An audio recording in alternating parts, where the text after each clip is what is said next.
Bonjour YouTube. On se retrouve donc aujourd'hui pour la première vidéo de ma chaîne. Enfin, dans les faits, c'est pas vraiment la première puisque j'ai posté une vidéo présentation. Mais disons qu'aujourd'hui, on va rentrer vraiment dans le vif du sujet. Donc aujourd'hui, je vais vous parler de 5 de mes films préférés avec une fin inattendue, avec un twist indigne, comme on dit dans le milieu. J'en ai sélectionné 5 en fait, parce que j'en avais plusieurs autres à vous présenter. Mais la vidéo aurait duré genre une demi-heure. Et c'est pas ce que je voulais, c'est pas ce que vous voulez, personne ne veut ça. Donc, j'en ai choisi 5. Donc si la vidéo vous plaît, ben, je pourrais faire une partie 2. Aussi, je voudrais m'excuser par avance si vous entendez des bruits de voiture, des criquets, parce qu'en fait, je vous explique, j'habite dans le sud de la France, c'est l'été, il fait actuellement 400 degrés, je suis obligée de laisser la fenêtre ouverte en fait. Donc c'est soit ça, soit le ventilo, mais le ventilo ça fait encore plus de bruit. Donc je m'en excuse. Je m'excuse aussi d'avance si les éclairages ne sont pas encore parfaits, si le fond n'est pas encore parfait, mais soyez indulgents avec moi, je débute dans le métier, enfin dans le métier, sur YouTube quoi. Du coup je m'améliorerai au fur et à mesure. Pour l'instant j'essaie de faire du mieux que je peux. Donc sans plus tarder, je vais vous parler de mes 5 films préférés avec une fin inattendue. Premier film dont je vais vous parler et il fait vraiment partie de mes films préférés, bon, comme tous, hein, mais lui c'est vrai que je l'affectionne particulièrement. Je l'ai vu pour la première fois, je crois, il y a peut-être 6 ans, 7 ans. Il s'agit du film La vie de David Gale. Donc de quoi parle ce film? Ce film parle de David Gale, qui est un professeur d'université qui milite contre la peine de mort aux États-Unis, parce qu'il faut savoir que la peine de mort, c'est encore d'actualité dans certains États. Et il y a des gens qui militent contre ça pour que ça n'existe plus, à tort ou à raison, je n'en sais rien. Je vous laisse débattre dans les commentaires. Mais voilà, sachez qu'il y a des gens qui sont pas trop d'accord avec ça. Et du coup, ce David Gale, lui, c'est un activiste, il milite contre la peine de mort, ainsi qu'une amie à lui, qui dans mon souvenir dans le film s'appelle Constance. Et en fait cette Constance, un jour elle va être retrouvée assassinée chez elle. Et celui qui va être le suspect numéro 1, enfin non seulement le suspect numéro 1, mais en fait le condamné tout simplement, c'est David Gale, son ami, qui va être condamné à la peine de mort. Du coup il est en prison. Et il y a donc une journaliste qui est interprétée dans le film par Kate Winslet, qui, selon moi, est l'une des meilleures actrices au monde, qui va venir le voir en prison. Et lui, il va dire qu'il est innocent, et elle va tout faire pour prouver son innocence et enquêter sur ce qui a pu bien se passer, ce qui a bien pu arriver à cette Constance. Est-ce que David l'a vraiment tué? Est-ce que c'est quelqu'un d'autre? Du coup, elle va enquêter. En gros, voilà, l'histoire va tourner autour de ça. Mais je pense que c'est le genre de film où on ne peut vraiment pas s'attendre à la fin. Enfin, moi, perso, je l'ai pas vu venir, clairement. Et la fin, je la trouve aussi magnifique que tragique. Je trouve qu'il y a un beau message dans ce film. Enfin, un beau message. En tout cas, un message intéressant que le réalisateur veut faire passer.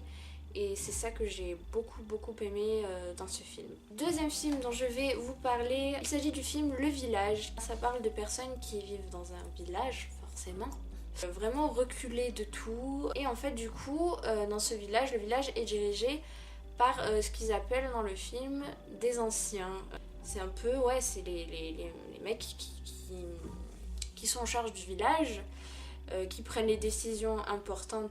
Et en fait, ces habitants vivent dans la peur et dans la certitude qu'il y a des créatures dangereuses, des créatures horribles des créatures horribles dans les bois qui entourent le village.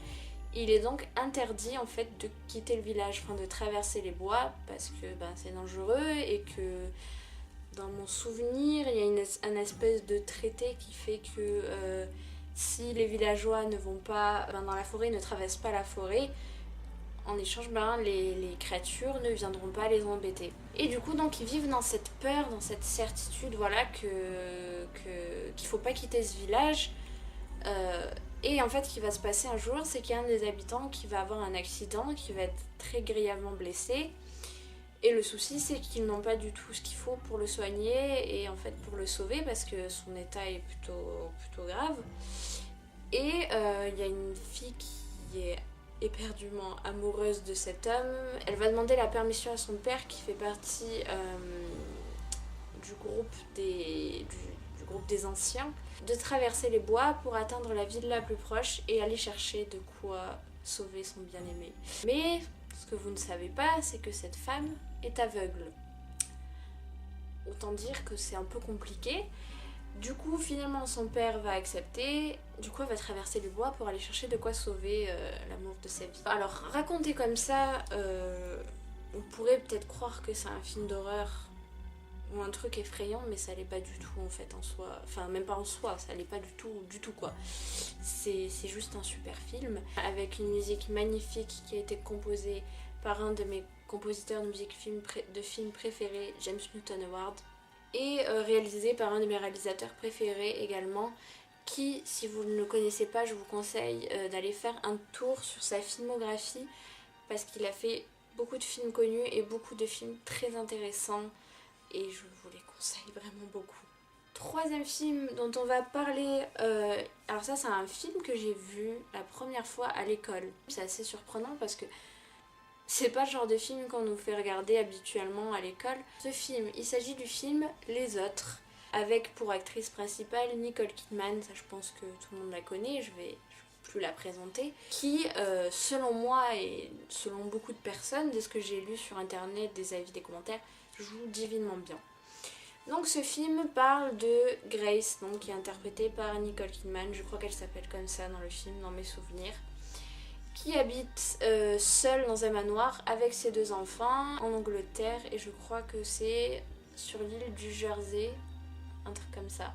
Bref, ça se passe en Angleterre pendant la première ou plutôt seconde guerre mondiale, et elle vit donc seule dans une très grande maison, mais en fait c'est même un manoir, avec ses 2 enfants puisque son mari est parti au front, et elle vit donc avec ses 2 enfants qui sont atteints d'une maladie qui existe vraiment, qui fait qu'ils sont allergiques à la lumière, que ce soit le soleil ou la lumière tout court. Du coup ils sont toujours dans le noir, les rideaux sont toujours fermés partout.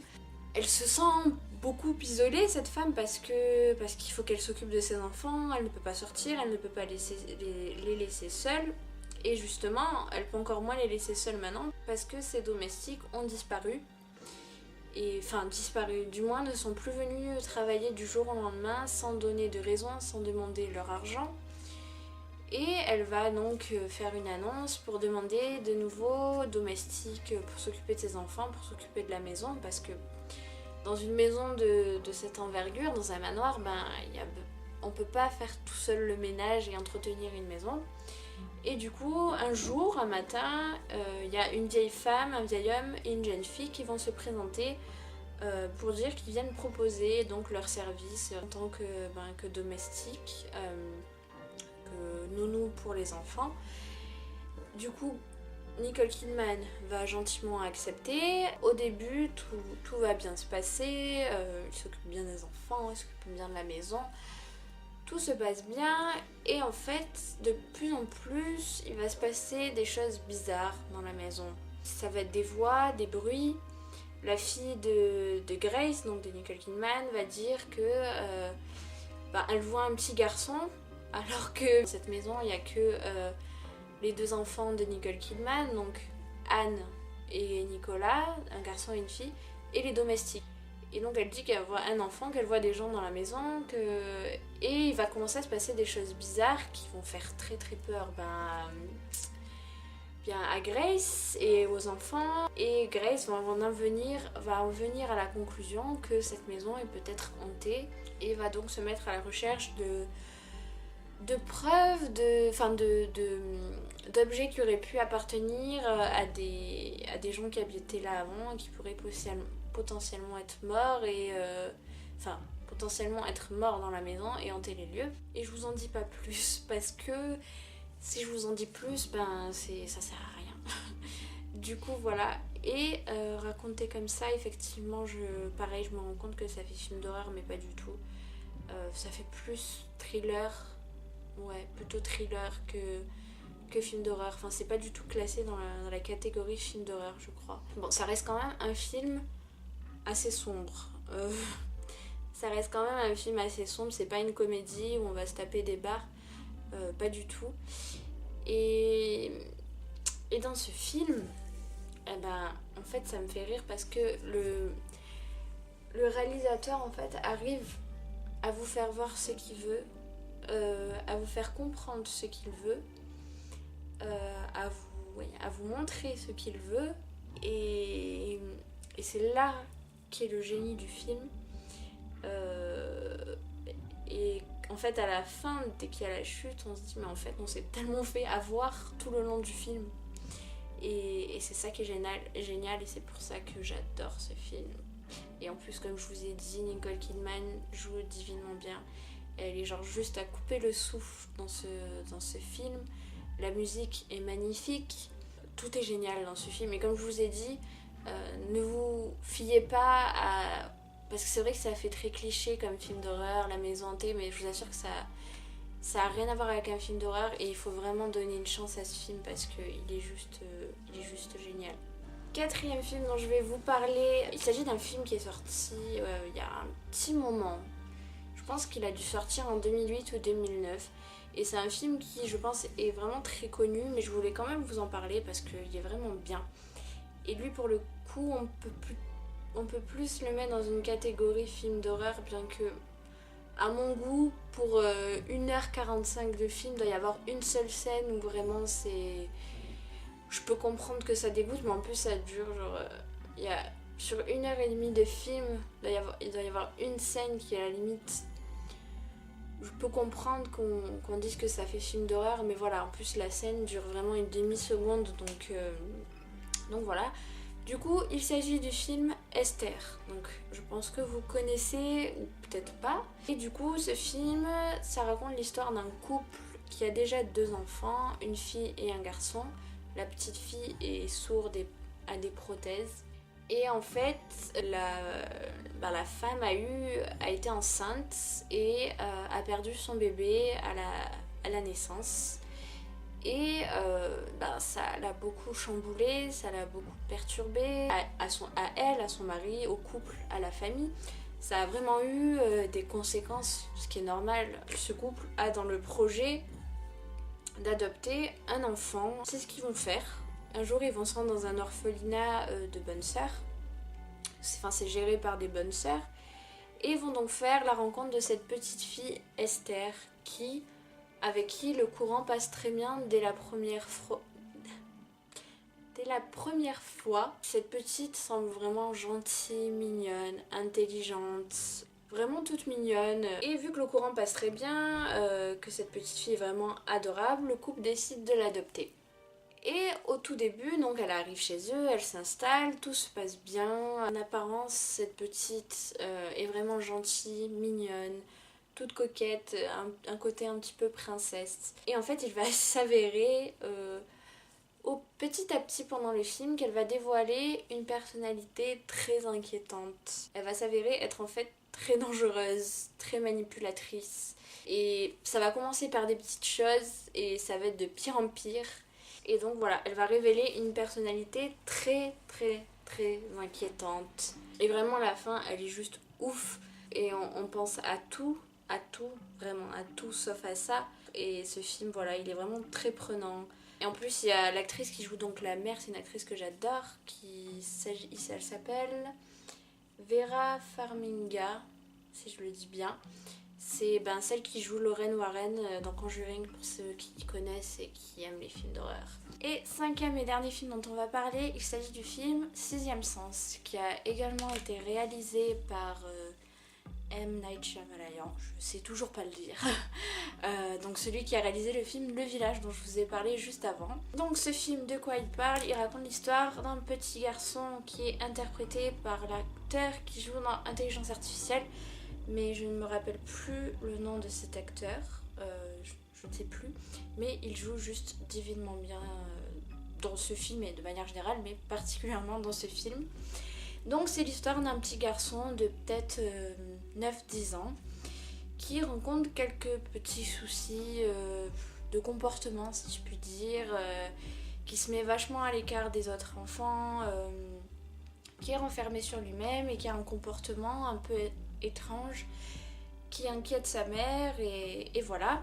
Du coup, un jour, il y a un pédopsychiatre ou un pédopsychologue, je ne sais plus, donc c'est donc un docteur... c'est donc un psychologue ou un psychiatre qui s'occupe particulièrement des enfants.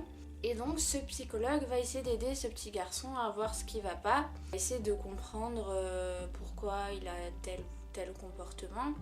Et ce qui va se passer, c'est qu'il va avoir du mal à gagner la confiance de ce petit. Petit à petit, il va gagner sa confiance. Et un jour, le petit garçon va lui dire qu'il a un secret qu'il n'a jamais dit à personne et il y a une voiture qui passe. Et il va lui confier qu'il a la capacité. Et il va lui confier qu'il a la capacité de voir des gens morts, de communiquer avec eux, enfin en tout cas de les voir. Et bien sûr, comme on s'y attend, le psychologue, qui est plutôt rationnel, ne va pas le croire. Enfin, va être voilà, très sceptique, comme je pense beaucoup de personnes à sa place. Et il va se rendre compte que peut-être le cas de ce petit garçon est plus grave, plus important que ce qu'il croyait. Et en fait, ce qui est compliqué, parce que on a envie de croire ce petit garçon, il a envie de le croire, mais voilà, obligé de trouver une explication rationnelle. Et en fait, il prend vraiment à cœur cette affaire, entre guillemets, enfin le cas de ce petit garçon plutôt, puisqu'il lui rappelle beaucoup un patient qu'il a eu auparavant, qui avait à peu près son âge, et qu'il n'avait pas réussi à aider. Du coup, il va prendre beaucoup à cœur cette histoire. Et vous vous doutez bien que la fin, comme tous les autres films forcément, est absolument inattendue par le spectateur. Et en fait, à la fin, on se rend compte, on se rembobine tout le film dans sa tête. On revoit chaque moment et en fait, on comprend pourquoi certaines choses se sont passées. On se rend compte que la réponse, elle était juste devant nos yeux en fait. Et je vais pas vous en dire plus parce que c'est le genre de film très dur à raconter parce qu'on a peur de trop en dire, en même temps on a peur de pas en dire assez. Mais ce que je peux vous dire, c'est que c'est un film absolument génial, sinon je ne vous en parlerai pas. Écoutez, on a fini pour cette vidéo. J'espère que ça vous a plu, que ça vous a donné envie d'aller regarder ces films. D'ailleurs, si c'est le cas et que vous les avez vus, que vous allez les regarder, n'hésitez pas à me dire en commentaire ce que vous en avez pensé. Sans spoiler si possible pour ceux qui n'auraient pas vu les films. Et n'hésitez pas à me dire si vous voulez voir une partie 2,